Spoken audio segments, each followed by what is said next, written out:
Welcome to Storyboard. I'm Shabani Gharat. Canon India has launched a new live office in Mumbai, which the company claims will improve customer experience. The latest development comes as a part of Canon's 2023 growth strategy, transformation across domains. To tell us more about this, Canon India's plans for the India market, we are catching up with Manabu Yamazaki, President and CEO, Canon India, in their new live office. He also throws in some light on smartphone cameras with advanced modules. How are they impacting their camera business? Listen in. So tell us about this concept of live office and why did you decide to launch it? Live office is simply put a showroom where people are working. So we have the whole display of our pretty much entire lineup, mostly flagship products, symbolic products, so that people understand what we do. We are sitting in Bombay, and is it going to be across your offices in the country? And how will it work for the brand? This is a format, so this is the first launch, and it will be replicated very soon in Kolkata, and then moving on to other locations. And also your headquarters in... Yes, I'm looking forward for that. You're looking forward for that. We are also speaking to each other right at the start of the financial year. So going forward, what will be your key focus areas in the coming months? It's very hard for me to single out one product group to say that this is the focus area, because we have multiple product offerings. But a couple of things I can say is that we just last week and the week before, we've just launched close to 25 different new products, and before that even as well. So quite a few new products are coming. We're ready to roll these all out, and these are mainstream products. But other than that, we have some new product category that we haven't really exposed so much of in the India market. So we're going to focus on that too. When we knew of Canon, it was always an association with camera, but it has moved beyond camera to more to do with printing and imaging solutions as well. So how has the brand evolved? And today, if I were to ask you, how do you want Canon to be perceived in the country? Right. We have successfully evolved into a kind of a solution level company. So we would like to take this course further by stretching our product offering further into imaging space, the likes of surveillance systems, or likes of broadcasting cameras, the likes of pan-tilt zoom camera, like the one that you're seeing in this office too. There are so many new categories that we'd like to introduce into this new market in India. And what are the kind of solutions that you have for enterprises, for your enterprise clients? Right. For example, the printing systems, we have many new things together with the software to manage the entire document portfolio for you seamlessly, whether you're at a remote location or you're in office, without physically touching the product. So those are the products that we'd like to share with more of an SNS spaces or other locations, as well as I mentioned, surveillance camera systems, or the fixed system to monitor. Sure. So monitor and do some video analytics for more digitized space and control of the information. Yeah. So those are the things that we are introducing. And I believe you joined Canon or took charge of Canon 2 years, correct me if I'm wrong, 2 years ago. Interesting time to join an organization. Yeah, what has been, your journey so far, and what are the learnings from the past 2 years, and how has it helped you form a perspective, shape the strategy for Canon, going forward? Right. At the time of my joining Indian operation, it was right in the middle of Delta wave. So we had a lot of strife in keeping the operations intact. But we've learned to live with it, and we've adopted the technologies to make sure that we're able to stay functional away or anywhere we are. So that gave me some insights about building something new, converting the spaces we own into something more practical. And that really prompted me to design the live office concept for us. And this is some concept that I saw in China. My previous tenure was in China. And I had some experiences converting offices into similar setup. So I wanted to bring this into India to make it happen. So I think we learned about how to work in adverse situations. We learned to live with these strifes, and we've come out of it. And now we're ready to really go very physical and aggressive with it. Yeah, and as I mentioned, our introduction to brand Canon was through cameras. Over the past couple of years, we have seen how smartphone cameras have become even more refined, and the smartphone cameras have evolved. Hasselblad, Leica, ZS branded camera modules have become such a common thing. Sure. How has it really impacted your camera business? In two ways. I think what we used to call compact camera, they have actually declined in scale of business.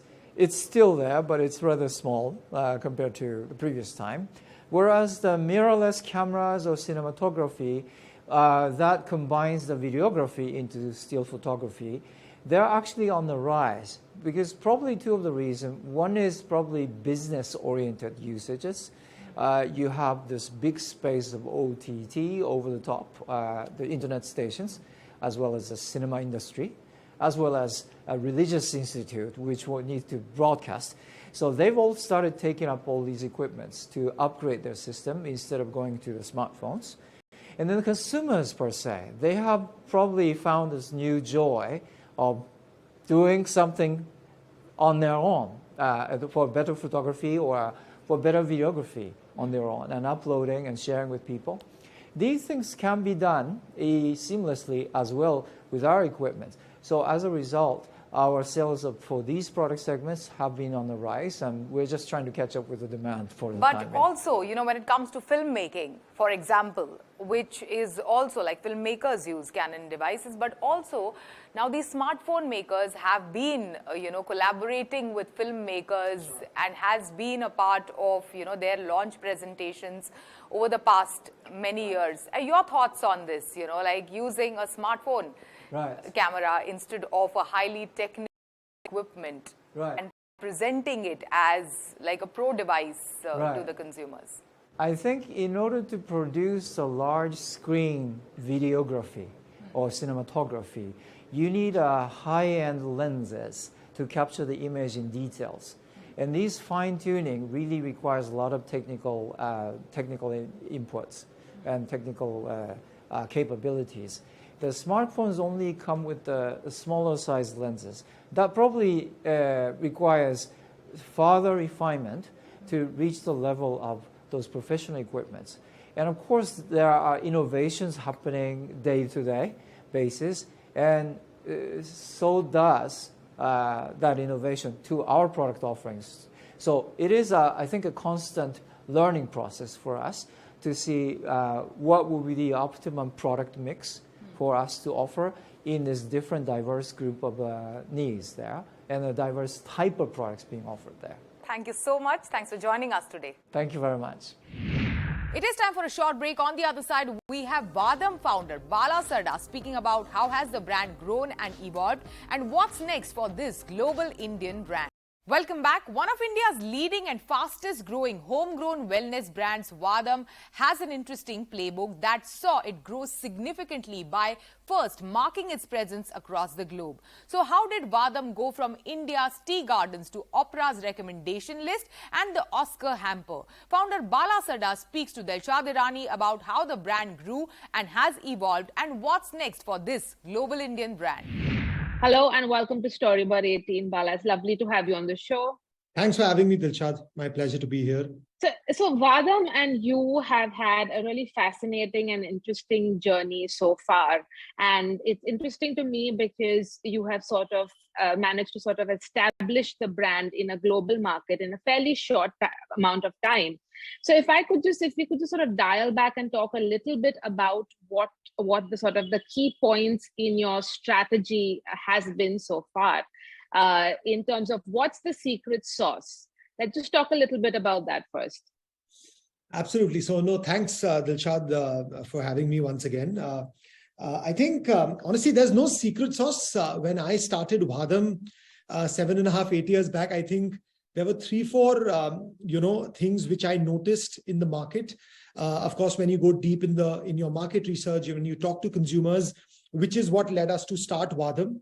One of them being the fact that India is one of the largest producers of tea. Of course, it also produced some of the world's finest spices.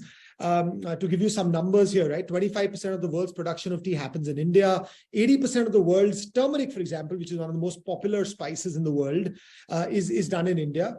But unfortunately, none of these products were being sold in global markets by Indian brands. These were all generally and traditionally exported at single-digit margins by bulk exporters from India to foreign brands, who would then sort of, brand it, package it, and sell it to consumers. And while, a lot of categories, that's something which can work. My simple question, to customers and to the market was that, unlike fine wine, liquor, or whiskey, tea and spices lose flavor with time, right? So when you have so many middlemen in between the farmer and the consumer sitting somewhere in a foreign land, the quality of the product goes down, right? Because it just passes so many hands, and there's obviously a big time it takes to, get to these consumers. And while growing up, I had, of course, tasted teas in the gardens here in India, and of course, then tasted some of these products in global markets. And I realized that there's quite a difference, and there is a big opportunity to make available a much fresher, higher quality product to consumers.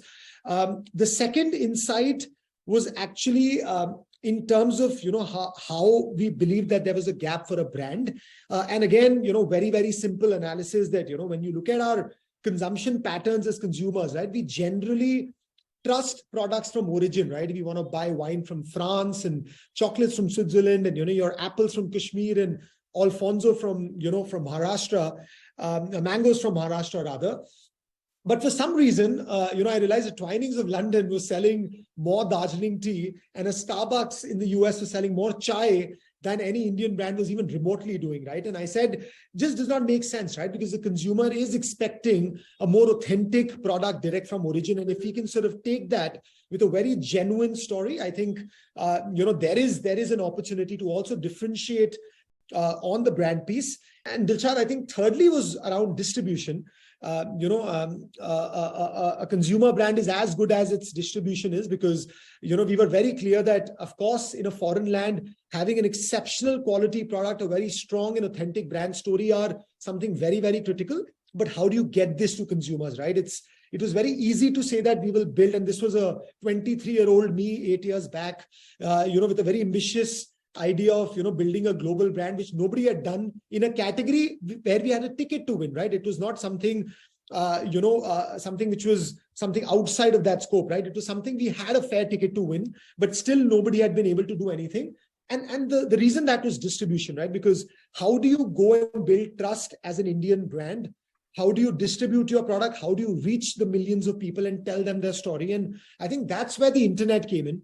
I think, I was very, very sure from day one that, the internet will democratize global consumer brand building. India has legacy Indian brands have sort of made some sort of mark on the global stage, but it's very specific to certain sectors, IT, for instance, right?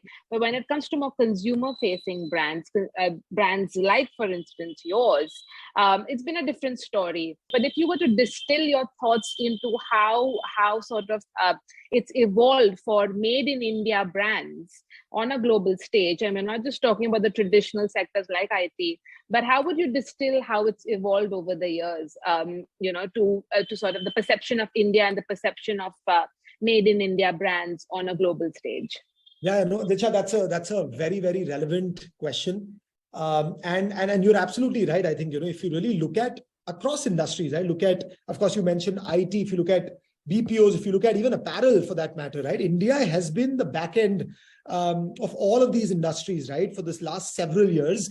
And my only sense was that, I think this is now India's time to be the front-facing brand as well, right? In front of consumers. And while, of course, IT is more B2B, it was critical that, we also have consumer facing brands from India. And that's honestly one of, for me, one of the reasons we are so passionate about this business is also we believe it's critical for us as a country to also have consumer brands globally, which are recognized from India because they help build the trust of the country. I think if you really look at this immediate war which happened between Russia and Ukraine, right? I think everybody realized that not only having enough troops or a high GDP is not only how you become a superpower, right? It's the power of brands. When US decided to sort of shut off brands in the region of Russia, right? We all very quickly realized the power of brands in today's world. And to be honest, that was really the yearning for us as a business or as a team or me as an entrepreneur. In addition to the fact that we can build a lucrative business, I also believed that it's high time we do this and build a trusted brand from India, which would then help other entrepreneurs to sort of come forward and build brands in several other categories as well. Does the sort of the massiness of the Indian market and perhaps the commoditization of tea and wellness products in some regard, does that put you off in any way?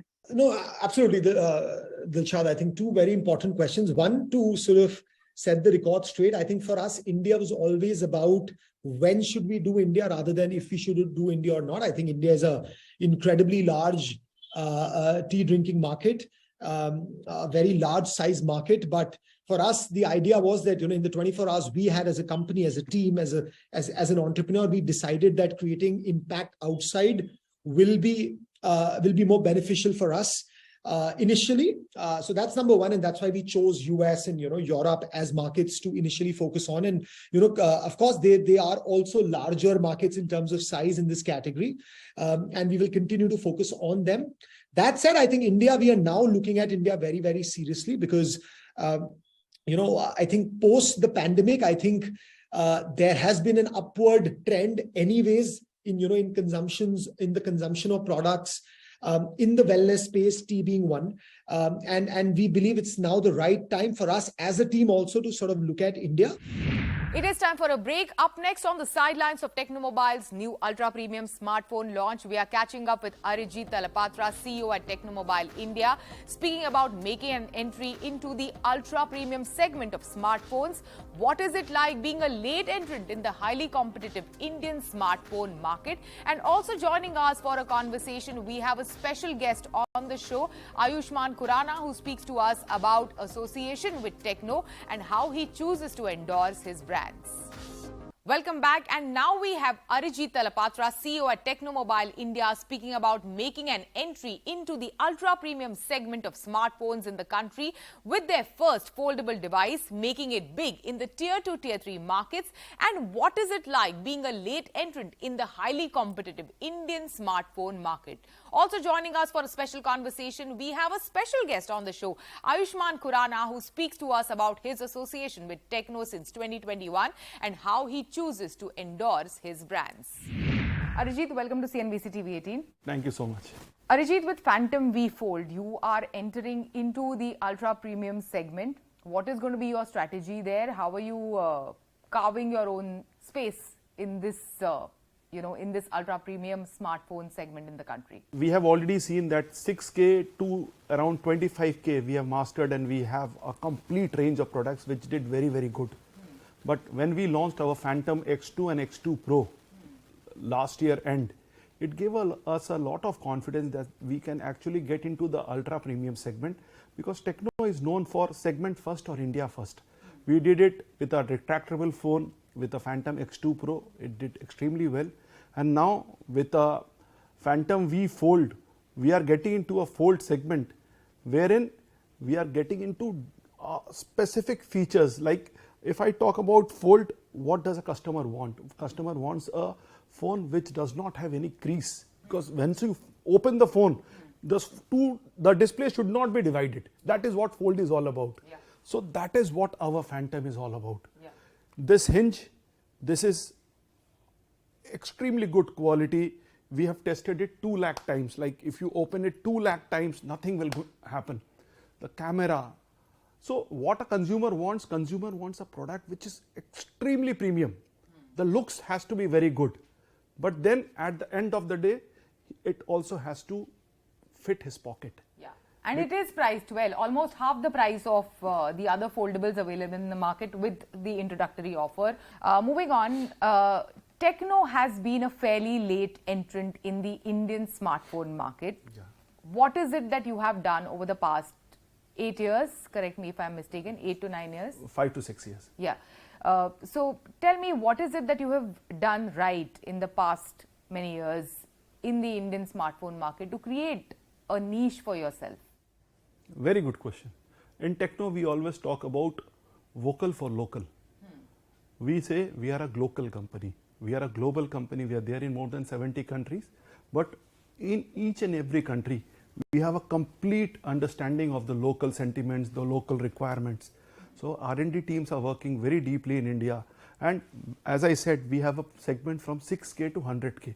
And for each of these segments, we understand the TG, we understand what they require, and how can we give them a segment first or a India first, so that the aspiration, the experience is fulfilled.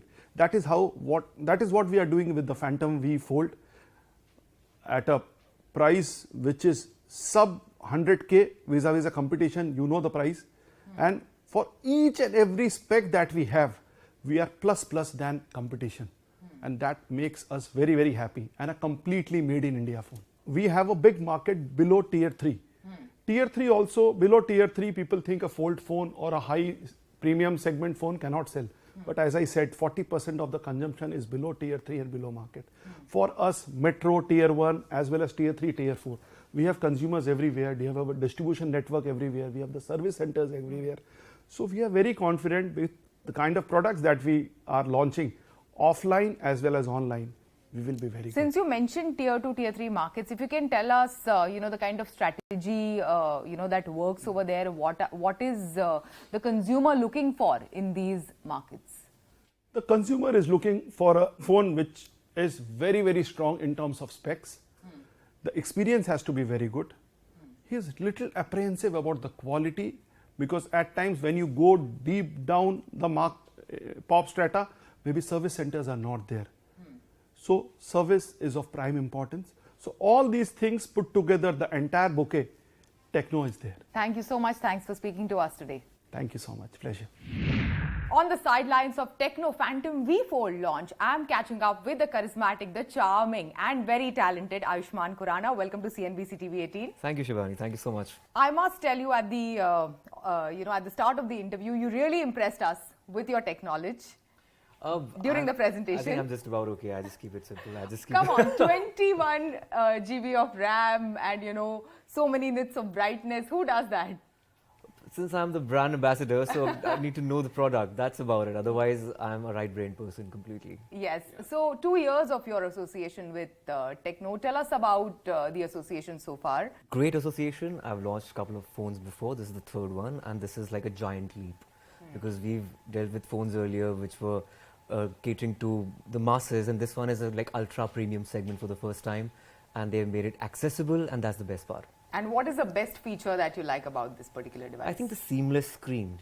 I think it's incredible, because I said that in the launch as well, that when you're consuming content on your phone, because like we actors were really bummed that most of the content is being consumed over the phone, because cinematographers, they've worked so hard to take great shots, but if you have a screen like this and it's seamless, I think the purpose is solved. And what is the best feature in general that you look for in a device when you go ahead to purchase it? I think since I'm a public figure, I'm active on social media, so I need something which has a good camera, good brightness, and these two things mostly, and good battery backup as well also. Yeah. And speaking about your brand associations, if you can share with us, how do you decide, when you make a choice for a brand to associate with? How is that decision made for you? It's just directly proportional, or maybe similar to my films. If it has a connect with people, like the films, they have to be accessible. I'm known for high content, small budget, which are like rooted. And this brand is also very rooted. I think it has made this technology accessible with a very competitive price. So I think it's just similar in a way. So it is credible. Ayushmann, every other smartphone maker these days is speaking about how you know, we are spending so much time on our devices. We are continuously glued to our phones, our mails, our WhatsApps, you know, watching content online. So to reduce screen time on your device has become such a priority for all of us.